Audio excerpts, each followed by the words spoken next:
নমস্কার, খবরের শুরুতেই চোখ রাখবো আজকের সংবাদ শিরোনামে। রুপটপ রেস্তোরাঁ নিয়ে অভিযানের মাঝে নয়া নির্দেশিকা জারি কলকাতার। বিজেপির নেতা কুকুরের বাচ্চা, জেলা পরিষদে ভাঙচুরের হুমকি শুনে বেলগামের সভাপতি কাজলের বক্তব্য। রাম মন্দিরে যাননি, আমি জগন্নাথ ধামে গিয়ে সৌজন্য দেখিয়েছি, মন্তব্য দিলীপ ঘোষের।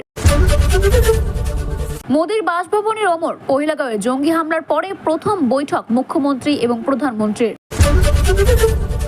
হিন্দু হওয়ায় হত্যা জঘন্যতম কাজ, পহেলগাঁও জঙ্গি হামলার নিন্দা ওআইসির। ভিডিওটি ভালো লেগে থাকলে এইরকম আরও নতুন খবরের তথ্য জানতে চ্যানেলটিকে সাবস্ক্রাইব করুন এবং বেল আইকনটি ক্লিক করুন। ধন্যবাদ। বিস্তারিত জানতে চোখ রাখবো আজকের প্রথম খবরের দিকে। শহর জুড়ে উত্তর থেকে দক্ষিণে চলছে রুপটপ রেস্তোরাঁ থেকে পানশালার বেআইনি অংশ ভেঙে ফেলার কাজ। তারই মধ্যে মেয়রের নির্দেশিকা, পুর কমিশনার জারি করলেন বিল্ডিং নিয়ে কঠোর নির্দেশিকা। 3 দফায় নির্দেশ মানতে হবে বাসিন্দাদের। ছাদ বিক্রি বা অ্যাসেসমেন্ট কোনোটাই করা যাবে না। পরে এরপর অগ্নিকাণ্ডের বাইরে বের হতে না পেরে দমবন্ধ হয়ে মৃত্যুর ঘটনায় নড়ে বসেছে কলকাতা পৌরনিগম। মেয়রের নির্দেশ পেয়ে 24 ঘন্টার পরে জারি করা হলো এই নির্দেশিকা। পুর কমিশনার ধবল জৈন এই নির্দেশিকা জারি করেছে। নির্দেশিকায় বলা হয়েছে, কোনো ভবনের ছাদে প্রবেশ করলে খোলা সিঁড়ির করিডর কোনোভাবেই আটকানো যাবে না। কারণ আগুনের মতো ঘটনা ঘটলে মানুষ সিঁড়ি দিয়ে অনেক বেরিয়ে আসতে না পেরে ছাদে উঠে পড়ে। সেখান থেকে দমকল বা পুলিশের বিপর্যয় মোকাবিলার বাহিনী উদ্ধার কাজ চালায়। কিন্তু শহরে যে বেশ কিছু অগ্নিকাণ্ডের পর নজরে এসেছে, নিচের সাধারণ স্পেস থেকে সিঁড়ি এমনকি ছাদ নানানভাবে দখল করা হয়েছে। তবে তার জেরেই অনেক ক্ষেত্রে দম বন্ধ হয়ে মানুষের মৃত্যু হয়। সুতরাং সাধারণভাবে জনসাধারণের নিরাপত্তার বিষয়ে একটি মাথায় রেখে ভবনের মালিক, দখলকারী, ডেভেলপার, প্রবর্তক এবং সাধারণভাবে নাগরিকদের আগুনের ঝুঁকি থেকে অপ্রীতিকর ঘটনা এড়াতে 3 দফায় নির্দেশ দিলেন কমিশনার। প্রথম হলো, ছাদের প্রবেশের জন্য দরজা কোনোভাবে সিল করা যাবে না। দ্বিতীয়টি হলো, ছাদের ওপরে সহজে প্রবেশ এবং নিচতলায় নেমে আসার সমস্ত করিডর সিঁড়ি ফাঁকা রাখতে হবে। তৃতীয় নির্দেশটি হলো, করিডর, সাধারণ স্পেস বা সাধারণ এলাকা এবং ছাদের ওপরে কোনো উপকরণ মজুদ রাখা যাবে না। নির্দেশিকায় 2009 সালের বিল্ডিং রুল 117(4) উল্লেখ করা জানানো হয়েছে, যে কোনো বহুতলা সর্বোচ্চ তলায় না ছাদে ঢোকার একটা সাধারণ জায়গা থাকবে। ছাদটি ভবনের সকল মালিকের অর্থাৎ ভাড়াটেদের বা দখলদারদের সকলেরই অধীনে থাকবে। এই 3 নির্দেশ সকলকে বাধ্যতামূলকভাবে মেনে চলতে হবে। পাশাপাশি কর মূল্যায়ন বিভাগের নির্দেশিকা দেওয়া হয়েছে যে ছাদ বিক্রি বা অ্যাসেসমেন্ট করা যাবে না কোনোভাবেই। নির্দেশ অমান্য করলে আইনি ব্যবস্থার হুঁশিয়ারি দেওয়া হয়েছে। কন্ট্রাক্টরদের কাজ দেওয়ার ক্ষেত্রে ভেদাভেদ করছেন কাজল শেখ। আর এই অভিযোগে 1 মাসের মধ্যে জেলা পরিষদের অফিস ভাঙচুরের হুমকি দেওয়ায় অভিযোগ উঠল বীরভূমের বিজেপি জেলার সভাপতি ধ্রুব সাহার বিরুদ্ধে, যার জবাব দিতে গিয়ে বেলগাম বীরভূমের জেলা পরিষদের সভাপতি তৃণমূলের কাজল শেখ বিজেপি নেতাকে কুকুরের বাচ্চা বলে নিশানা করলেন তিনি। আর শাসক এবং বিরোধী শিবিরের 2 নেতা এই উত্তপ্ত বাক্যর বিনিময়ে সরগম বীরভূমের জেলার রাজনীতিতে। উল্লেখ্য, এই দিন জেলাশাসক দপ্তরের বাইরে বিক্ষোভ দেখানো এবং ডেপুটেশন জমা দেওয়ার কর্মসূচি ছিল বিজেপির, যার নেতৃত্ব দেন বিজেপির জেলা সভাপতি ধ্রুব সাহা। সেখানে একের পর এক বেলগামের মন্তব্য করার অভিযোগ ওঠে বিজেপির জেলা সভাপতির বিরুদ্ধে। আর বিজেপির নেতারা মন্তব্যে পাল্টে জবাবে তাকে কুত্তার বাচ্চা বা কুকুরের বাচ্চা বলে হুঁশিয়ারি দিলেন কাজল শেখ। তিনি বলেন, বিজেপির এক নেতা বলবো না, দালালি করেই জীবিকা নির্বাহ করেন তিনি। উনি নাকি বলেছেন বীরভূমের জেলা পরিষদের অফিস ভেঙে গুড়িয়ে দেবেন। এটা কি ওনার বাবার সম্পত্তি? সরকারি সম্পত্তি। 1 মাস কেন, আমি আরো 3 বছর আছি, যে কোনো দিন আসুন। ভাঙা তো দূরের কথা, জেলা পরিষদের অফিসে পা দিয়ে দেখান, একটা ইট সরিয়ে দেখান, তবেই বলবো আপনি বাপের বেটা। না হলে আপনাকে মানুষের বাচ্চা বলবো না, কুকুরের বাচ্চা বলবো। কুকুরের মতো ঘেউ ঘেউ করে বেড়াবেন। উল্লেখ্য, সিউড়িতে বীরভূমের জেলাশাসক বিধান রায়কে চাকরি চুরি সহ একাধিক ইস্যুতে ডেপুটেশন দিতে গিয়েছিলেন বিজেপি। সেই মঞ্চে বিজেপির রাজ্যের মুখপাত্র তথা রাজ্যসভার সাংসদ শ্রমিক ভট্টাচার্য ছিলেন। তার সামনে নানান বিতর্কের মন্তব্য ধরেন ধ্রুব সাহা। তিনি বলেন, আমার মন করলে অফিসের দরজা ভেঙে দিয়ে ডিএম সাহেবের চেয়ারে বসতে পারতাম। ডিএম সাহেব আপনাকে সজাগ করতে এই ডেপুটেশন। জেলা পরিষদকে চুরি করার আখড়া বানিয়েছেন তিনি। জেলা পরিষদে বখারা নিয়ে বেছে বেছে সংখ্যালঘু কন্ট্রাক্টরদের কাজ দেওয়া হয়। এরপরে কাজল শেখের নিশানা করে বিজেপির জেলা সভাপতি। তিনি বলেন, 1 মাসের মধ্যে জেলা পরিষদের অফিস ভাঙচুর করব, কথা দিয়ে গেলাম।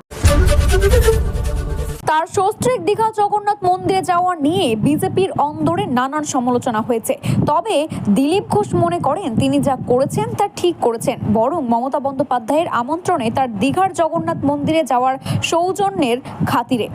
যা রাম মন্দিরের উদ্বোধনে মুখ্যমন্ত্রী অযোধ্যায় গিয়ে দেখাননি বলে মন্তব্য করেছেন দিলীপ। গত বুধবার দীঘা জগন্নাথ মন্দিরে সস্ত্রীক উপস্থিত হওয়ায় এবং মুখ্যমন্ত্রী মমতা বন্দ্যোপাধ্যায়ের সঙ্গে বাসে আড্ডাকে ভালোভাবে নেননি বিজেপির অধিকাংশ নেতারাই। সৌমিক খা, অশোক দিন্দা, এমনকি রাজ্যের বিজেপির সভাপতি সুকান্ত মজুমদারও এই কাজে অসন্তোষ প্রকাশ করেছেন। কিন্তু জগন্নাথ মন্দির উদ্বোধনে সস্ত্রীক উপস্থিতি কেবল তার সৌজন্য বোধ বলে মনে করেছেন দিলীপ। তিনি বলেছেন, দিলীপ ঘোষ যে সৌজন্য দেখিয়েছেন মমতা বন্দ্যোপাধ্যায় আহ্বানে গিয়ে, উনি তো দেখাতে পারেননি সেটি। উনি রাম মন্দিরে যেতেন সৌজন্য দেখাতে। আজ মন্দির করতে হলে ওনাকে, আজকে রাম নবমীর মিছিল করতে হলো তৃণমূলকে, সেই তো করতেই হলো। তাহলে আগে কেন উনি যাননি?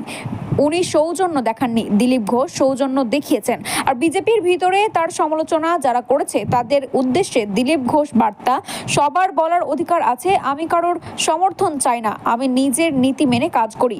আপনারা জানেন, যখন আগে দিল্লিতে হাজার হাজার লোককে যোগদান করানো হয়েছিল, কাউকে বিমান, কাউকে হেলিকপ্টারে নিয়ে যাওয়া হয়েছিল। আমাকে বলেছিল দিল্লিতে আসুন যোগদান করুন, আমি যাইনি, বলেছিলাম আমি এখানেই রাজনীতি করি, এখানে বসে এখানেই যোগদান করতে বলুন, কারণ আমি ভরসা করিনি। আমি কোনো দিনই যাইনি সেখানে। দিল্লির লোক বলতে পারে আমি কথা শুনি না, ওটা আমার কাজ নয়। আমি এখানে দলকে গড়ে তুলেছি, তাই এখানেই কাজ করি। তার জন্যই আজকে এত বড় বড় কথা বলছেন বিভিন্ন পার্টি থেকে এসে।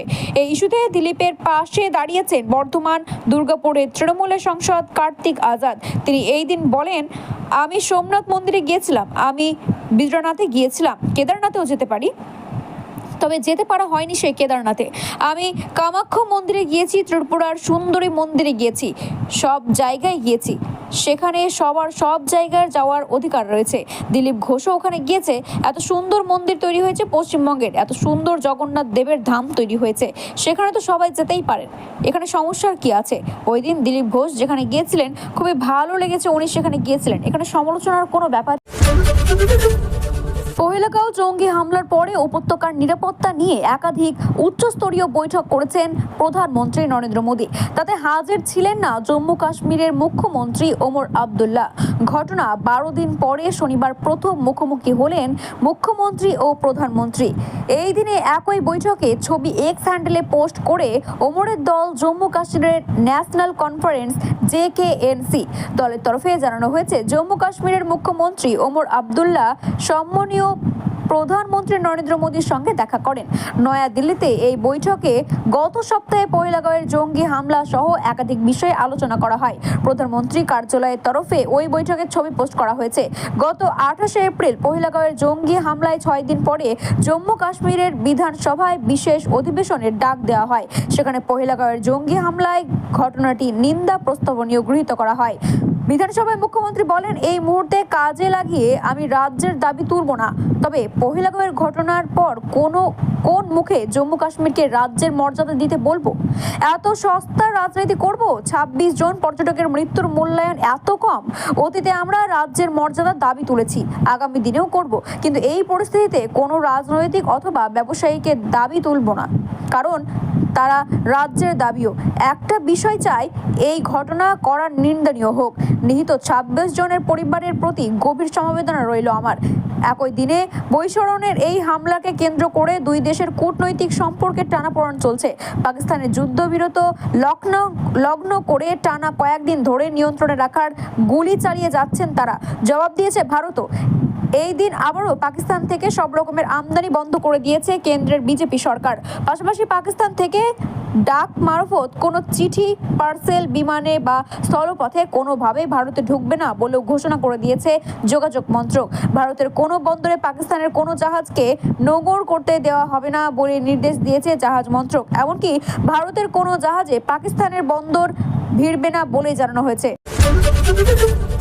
ধর্ম দেখে হিন্দু হওয়ায় গুলি করে হত্যা করা অত্যন্ত জঘন্যতম কাজ, এমনটাই মনে করেছেন লোকসভার সাংসদ আসাদুদ্দিন ওয়াইসি।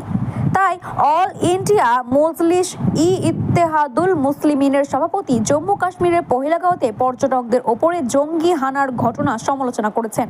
শুক্রবার বাগডোগরার বিমানবন্দর থেকে বেরিয়ে সাংবাদিকদের মুখোমুখি হয়ে এই কথা জানান তিনি।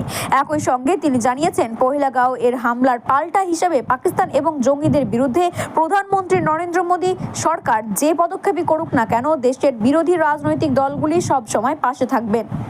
এই দিন আসাদুদ্দিন ওয়াইসি দিল্লি থেকে বিমানে বাগডোগরায় পৌঁছেছেন। সেখান থেকে সড়ক পথে বিহারের উদ্দেশ্যে রওনা দেন তিনি। তার আগে তিনি সাংবাদিকদের মুখোমুখি হন মুখ খোলার পহেলগাঁওয়ে এক জঙ্গির হামলা নিয়ে। তিনি বলেছেন, এই ঘটনায় সমস্ত বিরোধী রাজনৈতিক দল প্রধানমন্ত্রী নরেন্দ্র মোদীর একই ঘটনার সঙ্গে আছি বলে জানিয়েছে। সরকার তাদেরকে অর্থাৎ জঙ্গিদের বিরুদ্ধে কড়া থেকে কড়া পদক্ষেপ করুক, যাতে তারা স্বজন হারিয়েছে তারা ন্যায় পেতে পারে। তিনি আরও বলেছেন, আমরা দেখেছি যে পাকিস্তান থেকে জঙ্গি এসেছে, এটি নিন্দনীয় ঘটনা ঘটিয়েছে। জঙ্গিরা আগে মহিলার বাচ্চাদের আলাদা করেছে, তারপরে পুরুষদের আলাদা করে তাদের ধর্ম জিজ্ঞাসা করেন। যারা হিন্দু তাদের গুলি করে মেরেছেন। এটি খুবই জঘন্যতম কাজ, আর এটাই যত নিন্দা করা হোক না কেন ততই কম হবে। এই জঙ্গি এবং জঙ্গিদের মদতকারী পাকিস্তানের বিরুদ্ধে ভারত যাই পদক্ষেপ নেক না কেন, আমরা সকলেই সেই পদক্ষেপে সমর্থন জানাবো।